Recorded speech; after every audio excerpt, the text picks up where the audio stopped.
दिलों में प्यार की खुशबू तो होठों पर दुआ रखना, इमाम वक्त से एक रिश्ता इश्को वफा रखना, इमाम वक्त से एक रिश्ता इश्को वफा रखना। আসসালামু আলাইকুম ওরহমতুল্লাহি ওয়াবারাকাতুহু। ছোট্ট বন্ধুরা, আশা করি তোমরা সবাই আল্লাহ তাআলার ফজলে ভালো আছো। তোমাদের সামনে আমরা আবারও উপস্থিত হয়েছি ছোটদের জন্য হুজুরের খুতবার একটা নতুন পর্ব নিয়ে। আর এই অনুষ্ঠানের যে মূল উদ্দেশ্য তা হলো যুগ খলিফার তাজা দিক নির্দেশনা, যা জুমুয়ার খুতবা হিসেবে তিনি আমাদের সামনে প্রত্যেক সপ্তাহে উপস্থাপন করে থাকেন, সেটা তোমাদের জন্য একটু সহজ ভাষায় উপস্থাপন করার চেষ্টা করা। আর আজ আমরা তোমাদের সামনে হুজুরের 11 এপ্রিল 2025 তারিখের খুতবা নিয়ে উপস্থিত হয়েছি। আজকে হুজুরের খুতবা নিয়ে আলোচনা করার জন্য আমাদের সাথে স্টুডিওতে উপস্থিত আছে দিয়ান আল মাহাদ এবং জহুর এলাহি। আসসালামু আলাইকুম ওয়া রাহমাতুল্লাহি ওয়া বারাকাতুহু। ওয়া আলাইকুম সালাম ওয়া রাহমাতুল্লাহি ওয়া বারাকাতুহু। তোমরা কেমন আছো? আলহামদুলিল্লাহ, আমরা ভালো আছি। আপনি কেমন আছেন? আমিও আলহামদুলিল্লাহ ভালো আছি। তোমরা কি হুজুরের 11 তারিখের খুতবা শুনেছিলে মন দিয়ে? জি ওস্তাদ জি। কয়বার শুনেছো? 4 বার। খুব ভালো, মাশাআল্লাহ। তো আমরা তোমাদের কাছ থেকে শুরুতেই শুনবো হুজুর কি বলেছেন এই খুতবায়। এই সপ্তাহে হুজুর খায়বারের পরবর্তী ঘটনা তুলে ধরেন আর জাতুরিকা যুদ্ধের বিভিন্ন ঘটনাও বলেন। জাতুরিকা অভিযানে মহানবী সাল্লাল্লাহু আলাইহি ওয়াসাল্লামের দেখানো কিছু মুজিজার কথাও হুজুর খুতবায় বলেছেন। একদম ঠিক বলেছ। চলো আমরা শুরুতেই হুজুরের খুতবার একটা ছোট্ট অংশ শুনে আসি। और ऐसा ही दूसरा मौइज़ा हज़रत सल्लल्लाहु अलैहि वसल्लम का जो शक्कुल कमर है, इसी इलाही ताकत से ज़हूर में आया कि कोई दुआ इसके साथ शामिल न थी, क्योंकि वो सिर्फ उंगली के इशारे से जो इलाही ताकत से भरी हुई थी रुकू में आ गया। और इसी किस्म के और भी बहुत से मौइज़ात हैं जो सिर्फ ज़ाती इक़्तिदार के तौर पर हज़रत सल्लल्लाहु अलैहि वसल्लम ने दिखलाए, जिनके साथ कोई दुआ न थी। कई दफ़ा थोड़े से पानी को जो सिर्फ एक प्याले में था, अपनी उंगलियों को इस पानी के अंदर दाखिल करने से इसका ज़्यादा कर दिया कि तमाम लश्कर और ऊँटों और घोड़ों ने वो पानी पिया, और फिर भी वो पानी वैसा ही अपनी मिकदार में मौजूद था। और कई दफ़ा 2-4 रोटियों पर हाथ रखने से हज़ारों भूखों प्यासों का इनसे शिकम सेर कर दिया, पेट भर दिया। और बाज़ औक़ात थोड़े दूध को अपने लबों से बरकत देकर एक जमात का पेट इससे भर दिया। और बाज़ औक़ात शोर आब कुएँ में, यानी नमकीन कुएँ के पानी में अपने मुँह का लुआब डालकर इसको नहायत शीरीं कर दिया। और बाज़ औक़ात सख्त मुजरूहों पर अपना हाथ रख कर इनको अच्छा कर दिया। और बाज़ औक़ात आँखों को जिनके डेले लड़ाई के किसी सदमे से बाहर जा पड़े थे, अपने हाथ की बरकत से फिर दुरुस्त कर दिया। ऐसा ही और भी बहुत से काम अपने ज़ाती इक़्तिदार से किए, जिनके साथ एक छुपी हुई ताकत इलाही मखलूत थी। अल्लाहुम्मा सल्ली अला मुहम्मदिन व आले मुहम्मदिन व बारिक वसल्लम इन्नका हमीदुम मजीद। বন্ধুরা, আমরা দেখে নিলাম হুজুরের খুতবার ছোট্ট একটা অংশ, কিন্তু তোমরা কিন্তু মনে রাখবে হুজুরের সম্পূর্ণ খুতবা দেখার কখনোই কোনো বিকল্প নেই। এজন্য তোমাদেরকে সম্পূর্ণ খুতবা লাইভ দেখতে হবে, দরকার হলে রিপিটও দেখতে হবে, এবং হুজুরের খুতবা দেখে যেই অংশটা তোমাদের সবচেয়ে ভালো লাগে সেটা আমাদের কাছে ভিডিও বার্তা হিসেবে পাঠাতে হবে। তাহলে আমরা একটু আলোচনায় আসি। জহুর, এই যে বিভিন্ন মুজিজার ঘটনা হুজুর বলেছিলেন, সেগুলোর মধ্যে থেকে তোমার ভালো লাগা কোনো একটা ঘটনা আমাদেরকে শোনাতে পারবে? একজন সাহাবী 3টি উট পাখির ডিম নিয়ে আসে এবং মহানবী হযরত মুহাম্মদ সাল্লাল্লাহু আলাইহি ওয়াসাল্লাম একজন সাহাবীকে বলেন এই উট পাখির ডিমগুলো রান্না করতে, এবং ওই সাহাবী উট পাখির ডিমগুলো রান্না করে একটি বড় বাটিতে করে নিয়ে আসে। এবং রুটি না পাওয়ায় মহানবী সাল্লাল্লাহু আলাইহি ওয়াসাল্লাম ও তার সাহাবীরা রুটি ছাড়াই উট পাখির ডিম তৃপ্তির সাথে খায়। তারা পেট ভরে খাওয়ার পরও দেখা যায় ডিম সবটুকু আগের মতোই রয়ে গেছে। একদম ঠিক বলেছ। রাসূলুল্লাহ সাল্লাল্লাহু আলাইহি ওয়াসাল্লাম এবং সাহাবীরা পেট ভরে খাবার পরও দেখা গেল ডিম যেমনটা ছিল শুরুতে ততটুকুই রয়ে গিয়েছে। তখন আরও অনেকজন সাহাবী মিলে পরিতৃপ্ত হয়ে সেই ডিমটা খেলেন। অর্থাৎ 3টা ডিম দিয়ে একটা বিশাল বড় বাহিনীর সবাই তৃপ্তির সাথে খেতে পেরেছিলেন। আচ্ছা দিয়ান, তোমার এরকম কোনো ঘটনা মনে পড়ছে হুজুরের খুতবা থেকে? জি ওস্তাদজি, মহানবী সাল্লাল্লাহু আলাইহি সাল্লাম সাহাবাদেরকে নির্দেশ দিয়েছিলেন ওযু করার জন্য। তখন একটি সাহাবী এসে মহানবী সাল্লাল্লাহু আলাইহি সাল্লামকে বলেন, আমাদের কারোর কাছেই পানি নেই। তখন মহানবী সাল্লাল্লাহু আলাইহি সাল্লাম সেই সাহাবীটিকে বললেন যে দেখো কারোর কাছে অল্প একটু হলেও পানি আছে কিনা। তখন সাহাবীটি যে একজনের কাছে খুবই ক্ষুদ্র পরিমাণে পানি পেলেন, সেই সাহাবী অল্প পানিটুকুই মহানবী সাল্লাল্লাহু আলাইহি সাল্লামের কাছে পৌঁছে দিলেন। মহানবী সাল্লাল্লাহু আলাইহি সাল্লামের বরকতে সেই পানি অনেক হয়ে গেল এবং সব সাহাবীরা তাতে ওযু করলো এবং পান করলো, তবুও সেখানে অনেক পানি রয়ে গেল। একদম ঠিক বলেছ। দেখো ওই সাহাবী অন্য আরেকজন সাহাবীর মশকের মধ্যে অল্প একটু পানি পেয়েছিলেন। মশক বলা হয় ছাগলের চামড়া দিয়ে বানানো সেই যুগের পানির ব্যাগ। আর এত অল্প পানি ছিল যে মশকের মুখের কাছে অল্প একটু পানি জমা ছিল, যদি একটু নাড়াচাড়া করতেন না তাহলে মশকের ভিতরে যে চামড়ার যে ব্যাগটা থলেটা সেটার মধ্যেই পানিটা শুষে যেত। তো তিনি খুব সাবধানে সেটা মহানবী সাল্লাল্লাহু আলাইহি ওয়াসাল্লামের কাছে আনলেন। রাসূলুল্লাহ সাল্লাল্লাহু আলাইহি ওয়াসাল্লাম সেই পানিটাকে একটা বড় বালতির মধ্যে তার হাত রেখে বললেন সেখানে ঢালতে, বিসমিল্লাহ বলে সেই পানিটা ঢালতে বললেন। আর পানিটা ঢালা হলো, সেই সাহাবী দেখেছিলেন রাসূলুল্লাহ সাল্লাল্লাহু আলাইহি ওয়াসাল্লামের আঙুলের ফাঁক দিয়ে হুসহুস করে পানি বের হচ্ছে এবং সেই বালতি ভরে গেল। রাসূলুল্লাহ সাল্লাল্লাহু আলাইহি ওয়াসাল্লাম বললেন সবাইকে বলো এসে উযু করতে এবং পানি খাবার পানি নিয়ে যেতে। সবাই পানি নিয়ে গেলেন, সবাই পান করলেন, উযু করলেন। রাসূলুল্লাহ সাল্লাল্লাহু আলাইহি ওয়াসাল্লাম হাত দিয়ে রাখলেন সেই বালতির মধ্যে, কিন্তু বালতি সবাই পানি নিয়ে নেওয়ার পরও যখন হাত উঠালেন পুরো বালতি ভর্তি পানি ছিল। এখন ভেবে দেখো মশকের মধ্যে সামান্য একটু পানি ছিল, মশকের ভিতরেও খুব বেশি পানি ছিল না, আর সেটা দিয়ে যখন ঢাললেন দেখা যাচ্ছিল না পানিটা, পুরো বালতি ভরে গেল। সবাই সেই বালতি থেকে পানি পান করলো, সব কাজ সারলো, আর তারপরও বালতি ভর্তি পানি রয়েছে। এরকম ঘটনা আরও অনেকগুলোই রয়েছে রাসূলুল্লাহ সাল্লাল্লাহু আলাইহি ওয়াসাল্লামের জীবনে। হুজুর খুতবাতেই আরও বেশ কয়েকটা মুজিজার ঘটনা বলেছেন। এই ধরনের ঘটনাগুলো এটা প্রমাণ করে যে রাসূলুল্লাহ সাল্লাল্লাহু আলাইহি ওয়াসাল্লাম আল্লাহ তাআলার এত নৈকট্যপ্রাপ্ত বান্দা ছিলেন যে কখনো কখনো তার দ্বারা এমন কাজ প্রকাশ পেয়েছে, এমন কাজ সংঘটিত হয়েছে যেটা ঐশ্বরিক শক্তির বলে বলীয়ান ছিল। এবং আমরা কিন্তু হুজুরের যে খুতবার অংশটা শুরুতে শুনেছি সেখানে হযরত মুসা আলাইহিস সালামের উদ্ধৃতি থেকে হুজুর এই বিষয়টাই ব্যাখ্যা করেছেন। বন্ধুরা, অনুষ্ঠানের এই পর্যায়ে আমরা তোমাদের পাঠানো ভিডিও বার্তাগুলো দেখে আসব। আসসালামু আলাইকুম। মহানবী সাল্লাল্লাহু আলাইহি সাল্লাম বলেছেন, কেউ যদি নামাজ পড়তে ভুলে যায় তাহলে যখনই মনে পড়বে তখনই যেন নামাজ আদায় করে দেয়। মহানবী সাল্লাল্লাহু আলাইহি সাল্লাম আল্লাহ তাআলার উপর সবচেয়ে বেশি ভরসা করতেন। আল্লাহ তাআলা বলেছেন যে নামাজকে আমার স্মরণের জন্য প্রতিষ্ঠা করা।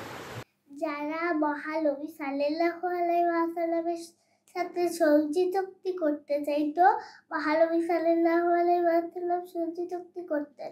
মদিনায় ফেরত আসার সময় সাহাবীরা উচ্চস্বরে তাকবীর ধ্বনি বলেন। এতে মহানবী সাল্লাল্লাহু আলাইহি ওয়াসাল্লাম বলেন, তোমরা নিম্ন স্বরে তাকবীর ধ্বনি বলো, কেননা তোমরা কোনো বধির অথবা অনুপস্থিত সত্তাকে ডাকছো না। এক গ্রাম্য মহিলা তার সন্তানকে মহানবী সাল্লাল্লাহু আলাইহি ওয়াসাল্লামের সমীপে নিয়ে এসে বলে, হে আল্লাহর রাসূল, শয়তান আমার সন্তানের ওপর ভর করেছে, অর্থাৎ সেই ছেলেটি পাগলামি করছিল। মহানবী সাল্লাল্লাহু আলাইহি ওয়াসাল্লাম তার মুখে নিজের মুখে লালা দেন এবং 3 বার বলেন, হে আল্লাহর শত্রু, তার কাছ থেকে দূর হ, আমি আল্লাহর রাসূল। জানো জহুর, মহানবী সাল্লাল্লাহু আলাইহি সাল্লাম ও সাহাবীরা নামাজ খুবই গুরুত্ব সহকারে পড়তেন। তা তো আমরা সবাই জানি, কিন্তু দিয়ান ভাইয়া তোমার হঠাৎ করে এই কথা কেন মনে হলো? ওই যে একজন সাহাবী যিনি নামাজ পড়ছিলেন এবং পাহারা দিচ্ছিলেন, একজন শত্রু তার উপর অনেকবার তীর ছুঁড়েছেন, তারপরেও তিনি নামাজ ভাঙেনি। আচ্ছা, খুব সুন্দর একটা ঘটনা বললে তো দিয়ান। নামাজের গুরুত্বের ব্যাপারে আরও কোনো ঘটনা কি খুতবায় হুজুর বলেছেন? জি উস্তাদজি, রাসূল সাল্লাল্লাহু আলাইহি সাল্লাম সাহাবাদেরকে নিয়ে সালাতুল খৌফ আদায় করেন। আচ্ছা ওস্তাদজি, সালাতুল খৌফ কি জিনিস? তুমি খুব সুন্দর প্রশ্ন করেছো জোহর। দেখো, খৌফ শব্দের অর্থ হচ্ছে ভয়, ভীতি, আশঙ্কা। সালাতুল খৌফ একটা বিশেষ ধরনের নামাজ, যেটা হুজুর খুতবায় বলেছেন, সূরা নিসাতে পবিত্র কোরআনে উল্লেখ করা হয়েছে। যদি এমন কোনো অবস্থায় মুসলমানরা থাকেন যে শত্রুপক্ষ যে কোনো মুহূর্তে তাদের উপর আক্রমণ করতে পারে, এরকম আশঙ্কা রয়েছে। আর রাসূলুল্লাহ সাল্লাল্লাহু আলাইহি ওয়াসাল্লাম বা ইমামুজ্জামান যুগ ইমাম তাদের মধ্যে উপস্থিত রয়েছেন। তাহলে এভাবে করে নামাজ পড়তে হবে যে আল্লাহর রাসূল তিনি নামাজ শুরু করবেন। আর তোমরা তো জানোই সফরের অবস্থায় নামাজ 4 রাকাত থেকে সংক্ষিপ্ত হয়ে কসর হয়, 2 রাকাত হয়ে যায়। তো 2 রাকাত নামাজ আল্লাহর রাসূল পড়বেন, কিন্তু তার পিছনে সবাই একসাথে নামাজে দাঁড়াবে না। অর্ধেক সাহাবী তার পিছনে নামাজে দাঁড়াবেন, কিন্তু তাদের সাথে অস্ত্রশস্ত্রও থাকবে, অর্থাৎ তাদের যে অস্ত্রগুলো রয়েছে সেগুলো তারা সাথে নিয়েই নামাজে দাঁড়াবেন। আর বাকি অর্ধেক সাহাবী অস্ত্রশস্ত্র নিয়ে পিছনে গার্ড হিসেবে দাঁড়াবেন, তাদেরকে পাহারা দিবেন। অর্থাৎ কেউ যদি চট করে আক্রমণ করে বসে তাহলে তারা যেন সেটাকে ঠেকাতে পারেন, প্রতিহত করতে পারেন। 1 রাকাত নামাজ পড়ে রাসূলুল্লাহ সাল্লাল্লাহু আলাইহি ওয়াসাল্লাম যখন সিজদা থেকে উঠে দাঁড়াবেন, তখন এই যে সাহাবী যারা রাসূলুল্লাহর পিছনে নামাজ পড়ছিলেন তারা 1 রাকাত নামাজ শেষ করেই তাদের অস্ত্র নিয়ে পেছনে চলে যাবেন, অর্থাৎ তারা এখন গিয়ে পাহারা দিবেন। আর যারা পিছনে পাহারা দিচ্ছিলেন তারা এসে রাসূলুল্লাহর পিছনে নামাজ পড়বেন। রাসূলুল্লাহ সাল্লাল্লাহু আলাইহি ওয়াসাল্লাম তো 2 রাকাত নামাজ পড়ে সালাম ফেরাবেন। সাহাবীরা কি করবেন? প্রথম দলের 1 রাকাত হয়েছে, দ্বিতীয় দলেরও 1 রাকাত হয়েছে। এই জন্য তারা এই নামাজ শেষ হওয়ার পর দাঁড়িয়ে আরও 1 রাকাত সম্পূর্ণ করবেন, সালাম ফেরাবেন। আর প্রথম যে দল যারা 1 রাকাত পড়ে এতক্ষণ পিছনে দাঁড়িয়েছিলেন তারা তখন এসে আরও 1 রাকাত নামাজ পড়ে নিজেদের নামাজটা 2 রাকাত সম্পূর্ণ করবেন। দেখো, এই সালাতুল খৌফ ইঙ্গিত করছে যে আমাদের জন্য বাজামাত নামাজ পড়াটা কত জরুরি। যুদ্ধক্ষেত্রে যেখানে শত্রুদের আক্রমণের আশঙ্কা রয়েছে, যে কোনো মুহূর্তে শত্রুরা মুসলমানদের উপর আক্রমণ করে তাদেরকে প্রাণে মেরে ফেলতে পারে, এই আশঙ্কা রয়েছে। তারপরও আল্লাহ তাআলা বলেছেন যে রাসূলুল্লাহ সাল্লাল্লাহু আলাইহি ওয়াসাল্লামের সাথে সাহাবীদেরকে জামাতেই নামাজ পড়তে হবে এবং সবাইকেই বাজামাত নামাজ পড়তে হবে। তাহলে জোহর দিয়ান তোমরা তো বুঝতেই পারছো, আমাদেরকে সব সময় বাজামাত নামাজের ব্যাপারে খুব গুরুত্ব দিতে হবে। জি ওস্তাদ জি। আচ্ছা চলো এখন আমরা আমাদের ছোট্ট বন্ধু ফালাউদ্দিনের কাছ থেকে একটা হাদিস শুনে আসি। আসসালামু আলাইকুম ওয়ারাহমাতুল্লাহি ওয়া বারাকাতুহু। হাদিস, আন্নাদামু তাওবাতুন, অর্থ পাপের জন্য অনুতপ্ত হওয়াই প্রকৃত তওবা। বন্ধুরা, আমরা একটা হাদিস শুনে নিলাম ছোট্ট বন্ধু ফালাউদ্দিনের কাছ থেকে। আচ্ছা, জোহর দিয়ান রাসূলুল্লাহ সাল্লাল্লাহু আলাইহি ওয়াসাল্লাম খায়বার থেকে ফেরার পথে ফজরের নামাজ পড়তে গিয়ে দেরি হয়েছিল, এই ঘটনাটা তোমাদের মনে আছে? সূর্য ওঠার পর নামাজ পড়া ঘটনাটা? হ্যাঁ জোহর, তোমার মনে আছে ঘটনাটা? জি ওস্তাদ জি। হযরত মুহাম্মদ সাল্লাল্লাহু আলাইহি ওয়াসাল্লাম রাতে বিশ্রাম নেওয়ার আগে হযরত বিলালকে বলেছিলেন ফজরের সময় যেন তিনি ডেকে দেন, কিন্তু হযরত বিলালও ঘুমিয়ে পড়েছিল, ডাকতে পারেননি। সূর্য ওঠার পর সবাই নামাজ পড়েছিলেন। আচ্ছা ওস্তাদ জি, হ্যাঁ, সূর্য ওঠার পরে ফজরের নামাজ পড়াটা কি ঠিক? এটা একটা ভালো প্রশ্ন করেছো দিয়ান, কারণ তোমরা ছোট মানুষ, তোমাদের এই বিষয়টা ভালোভাবে জানা দরকার। দেখো, রাসূলুল্লাহ সাল্লাল্লাহু আলাইহি ওয়াসাল্লাম কিন্তু তার সারা জীবনে কখনোই সূর্য ওঠার পরে ফজর নামাজ পড়েছেন এমনটা ঘটেনি। এই ঘটনাটা একেবারেই রেয়ার একটা ঘটনা, হয়তো একবার ঘটেছে বা হুজুর বলেছেন হয়তো বড় জোর 2 বার ঘটে থাকতে পারে। কারণ কি ছিল? রাসূলুল্লাহ সাল্লাল্লাহু আলাইহি ওয়াসাল্লাম এবং সাহাবীরা সারা রাত সফর করছিলেন, হয়তো পায়ে হাঁটা লাগছিল, উঠে চড়া সফর করছিলেন, যে কারণে তারা অত্যন্ত ক্লান্ত ছিলেন। একটা পর্যায়ে গিয়ে যখন তারা ক্লান্তিতে আর চলতে পারছেন না, তখন রাসূলুল্লাহ সাল্লাল্লাহু আলাইহি ওয়াসাল্লাম বিরতি দিয়েছেন। আর বিশ্রাম নিতে যাবার আগে হযরত বেলালকে বলেছেন, বেলাল আজকে তুমি দায়িত্ব নাও, ফজরের সময় আমাদের সবাইকে জাগাবে। এখন হযরত বেলালও তো সবার সাথে হেঁটেছেন বা সফর করেছেন, তিনিও ক্লান্ত ছিলেন। তিনি দাঁড়িয়ে থাকেন যে আমাকে তো সবাইকে ডাকতে হবে ফজরের সময়, কিন্তু দাঁড়িয়ে থাকতে থাকতে ক্লান্তির কারণে তিনি তার যে উটটা ছিল উটের গায়ে একটু হেলান দিয়ে দাঁড়িয়েছিলেন, আর এতটাই ক্লান্ত ছিলেন যে দাঁড়িয়ে হেলান দেওয়া অবস্থাতেই তিনি ঘুমিয়ে গিয়েছিলেন। আর সূর্য উঠে যায় এর মধ্যে, রাসূলুল্লাহ সাল্লাল্লাহু আলাইহি ওয়াসাল্লামের ঘুম সবার আগে ভাঙে। তিনি সাথে সাথে হযরত বেলালকে ডাকেন যে বেলাল সকাল হয়ে গেছে। এরপর তারা ওই স্থান থেকে আরও একটু সামনে যান, কারণ ওই স্থানে শত্রুদের আক্রমণের আশঙ্কা ছিল। এই জন্য আরেকটু সামনে গিয়ে তারপর রাসূলুল্লাহ সাল্লাল্লাহু আলাইহি ওয়াসাল্লাম সবাইকে নিয়ে নামাজ পড়েন। আর নামাজ পড়ার পর রাসূলুল্লাহ সাল্লাল্লাহু আলাইহি ওয়াসাল্লাম সাহাবীদেরকে বলেন যে তোমাদের কেউ যদি কোনো কারণে নামাজ পড়ার কথা ভুলে যায়, তাহলে যখন তার স্মরণ আসবে সাথে সাথে সে যেন নামাজটা পড়ে নেয়। এখন তোমরা নিজেরাও ছোট মানুষ, তোমরা জানো আমরা মানুষ হিসেবে অনেক দুর্বল। কখনো কখনো এটা হতে পারে যে ফজরের সময় হয়তো আমাদের ঘুম ভাঙেনি, কিন্তু তাই বলে কি আমরা ফজরের নামাজটা সূর্য উঠে গেছে আর পড়বই না? না, এটা করা যাবে না। যখনই ঘুম ভাঙবে এবং তোমার স্মরণ হবে হ্যাঁ আমি তো ফজরের নামাজটা পড়িনি, সাথে সাথে বাথরুম সেরে ওযু করে আগে ফজরের নামাজটা পড়ে নিবে।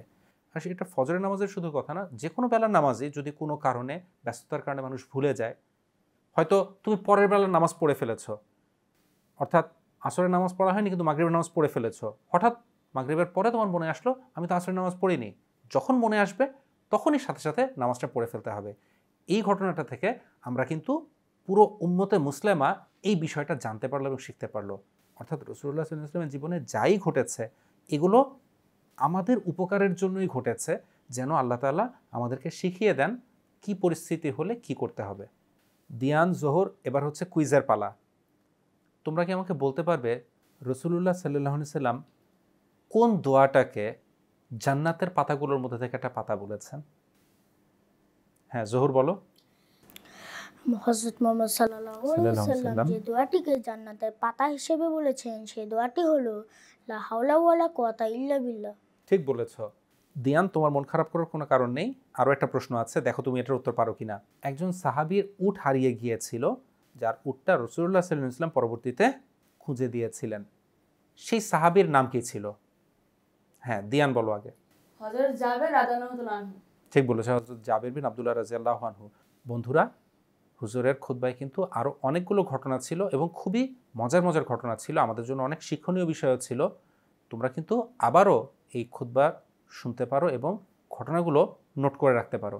দিয়ান, জোহর, তোমরা আমাদেরকে অনেকক্ষণ সময় দিয়েছো, তোমাদেরকে ধন্যবাদ। জাযাকুমুল্লাহু আহসানুল জাযা। আজকে অনুষ্ঠান আমরা এখানেই শেষ করি। अस्सलामु अलैकुम वरहमतुल्लाहि वबरकातुहू। दिलों में प्यार की खुशबू तो होठों पर दुआ रखना, इमाम वक्त से एक रिश्ता इश्क वफा रखना, इमाम वक्त से एक रिश्ता इश्क वफा रखना।